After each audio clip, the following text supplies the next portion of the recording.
সিলেট অনেক রাস্তাঘাট bridge culvert হয়েছিল, কিন্তু এরপরও সরকারে আইয়া এই ধারাবাহিকতাটা রক্ষা করতে পারছে না। ইনশাল্লাহ যদি আমরা সুযোগ পাই 5 বছর মেলা সময় এই সিলেট যতটা ব্রিজ কালভার্ট রাস্তাঘাট হওয়া দরকার প্রত্যেকটাও ইনশাল্লাহ সম্পূর্ণ হইবে। এই কথা রইলে একটা তালি দেউ কাজে বাঁকা রাস্তার মধ্যে যে আটকে যেতে আরাম লাগে বুঝবো কিলা রাস্তা চাইরা কি চাইরা না। তারপরে বিভিন্ন জায়গায় ড্রেনও সমস্যা আছে, আপনাদের ঋণও নাই, কিন্তু বিভিন্ন জায়গায় ড্রেনও সমস্যা আছে, পানি নিষ্কাশন হয় না, পানি জমে যায়। এই সমস্ত জায়গা আমরা ড্রেনের ব্যবস্থা করব। অনেক জায়গা পানির অভাব, এই সমস্ত জায়গা কোনো জায়গা হয়তো আমরা ডিপ টিউবওয়েল দিয়া পাইপ দিয়া পানির ব্যবস্থা করবো, কোনো জায়গা 10টা-20টা বাসার এক একটা গ্রুপ হিসাবে নিয়ে টিউবওয়েল দিয়া পানির ব্যবস্থা করবো।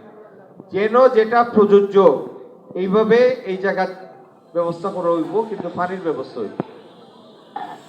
আমরা আশা করলাম যে আগামী দিন এই দেশের নেতৃত্ব দিতা শহীদ রাষ্ট্রপতি জিয়াউর রহমান এবং বেগম খালেদা জিয়ার জ্যেষ্ঠ সন্তান, নাম কি তার? আপনারা নাই, তারা হোকা যে তারেক রহমান সাহেবের পরিকল্পনা হইল 50 লাখ পরিবার রে, প্রথমে 50 লাখ পরিবার রে ফ্যামিলি কার্ড দিতা।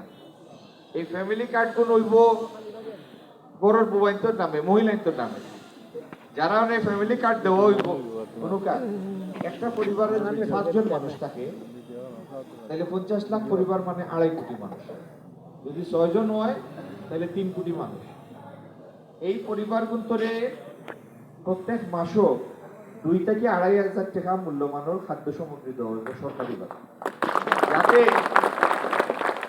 যাতে আমরা আর্থিকভাবে যারা কষ্টর মাঝে আছে এই পরিবারগুলোর একটা আর্থিক নিরাপত্তা তৈরি হইব। একইভাবে জিয়াউর রহমান সাহেব এবং বেগম খালেদা জিয়ার প্রত্যেকটা সরকারে শিক্ষার উপরে সব থেকে বেশি জোর দিচ্ছে। আমরা এটার ধারাবাহিকতা বজায় রাখি। শুধু বেগম খালেদা জিয়ার সময়ে 13,000-এর বেশি প্রাইমারি স্কুল হয়েছে সারা দেশে, 13,000-এর বেশি। আমরা